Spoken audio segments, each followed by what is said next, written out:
Hello, and welcome to my Walks with a Camera. This historic plaque is interesting because it's to Runchey's Tavern.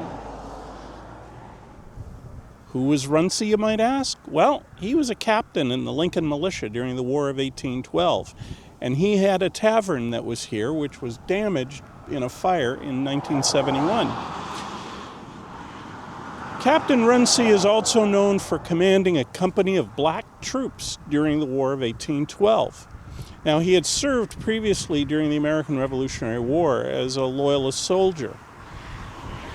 And his black troops fought throughout the War of 1812.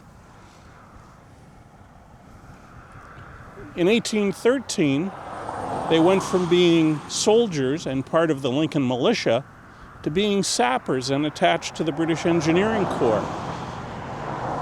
It's a rather interesting regiment. It was made up of black troops that served the British Crown and defended the Niagara region. They fought at Queenston Heights and in a number of battles throughout this area. Late 1813, they were changed to sappers. What are sappers? Well, those are engineering and construction soldiers. And they're also elite soldiers because apart from being able to build things and tear them down, they also know how to fight. And Runchey's company of colored men, they were good soldiers. There's all kinds of plaques like this all throughout this part of Ontario and other places telling interesting stories. Check them out. And what did Captain Runchey's company build in 1814? We'll check that out a little later.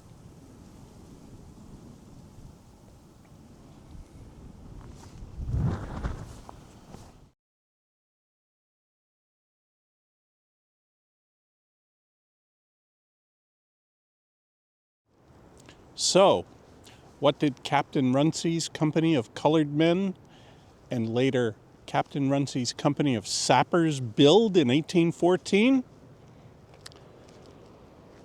They built this. This is Fort Missisauga, built in 1814 to replace the destroyed Fort George during the War of 1812.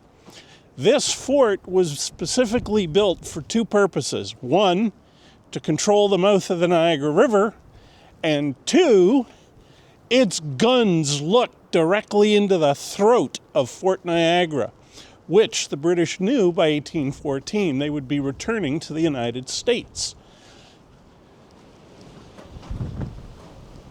This fortification is really cool.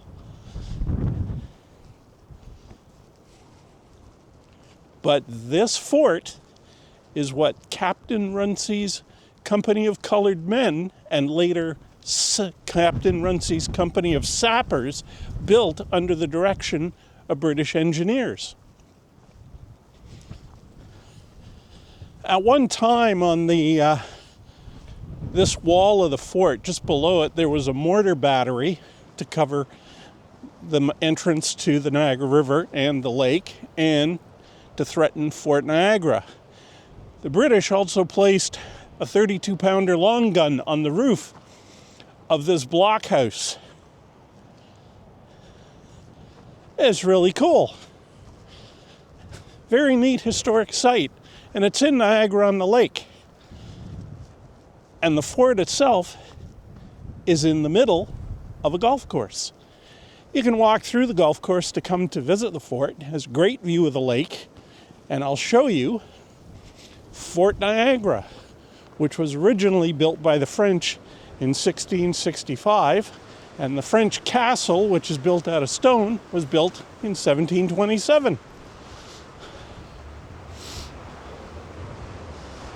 And here we are. The mouth of the Niagara River, right here, and across the way, Fort Niagara. Very cool place. And Fort Mississauga, key piece of British defense defenses during the War of 1812 and afterwards. This area was used as a British military base right into 1965 when it, well, let me back up a little bit. This area and the area what became known as Butler's Barracks was used as a military establishment right up until 1965 during the 19th century by British troops who were stationed here during the American Civil War and after, and later the Canadian Army used it as Camp Niagara to train soldiers. In 1965, it was given up as a military base and is now a historic site. If you're ever down in this area, you should come and have a look. The view of Lake Ontario is great. Niagara-on-the-Lake is an interesting town to visit. And if you're of a mind, you can pop over to the United States and go visit Fort Niagara and the French castle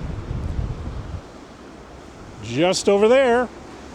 That is the oldest stone building in the Great Lakes region.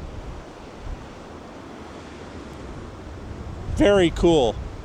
In your wanderings around and your explorations, just remember, keep walking with a camera. Till next time, cheers. And remember, Captain Runchey's company of colored men, Elite Sappers, they were cool and helped to defend Canada. Till next time, cheers.